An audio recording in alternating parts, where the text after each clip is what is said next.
உடலில்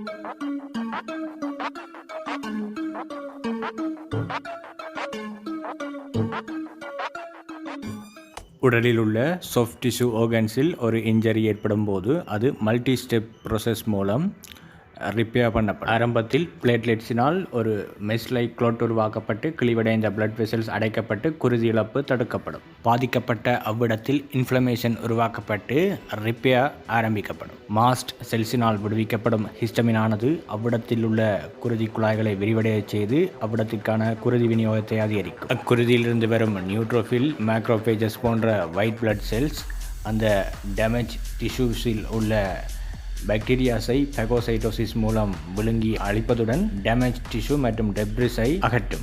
அவ்வாறு பாக்டீரியா மற்றும் இறந்த கலங்கள் அகற்றப்பட்ட பின்னர் wound ஹீலிங்கின் proliferative phase ஆரம்பிக்கப்படும். ஃபைப்ரோபிளாஸ்ட் ஆனது ஒரிஜினல் டிஷ்யூவின் ஷேப்பிற்கு கொலாஜனை செக்ரீட் பண்ணுவதன் மூலம் புதிய டிஷ்யூவை கட்டியமைக்கும். wound ஹீலிங்கின் இறுதி பேஸான ரீமாடலிங்கின் போது ஃபைப்ரோபிளாஸ்ட் மெச்சூர் ஆகி டிஷ்யூ கிரியேட் பண்ணப்பட்டு அது நார்மல் ஃபங்க்ஷனுக்கு திரும்பும்.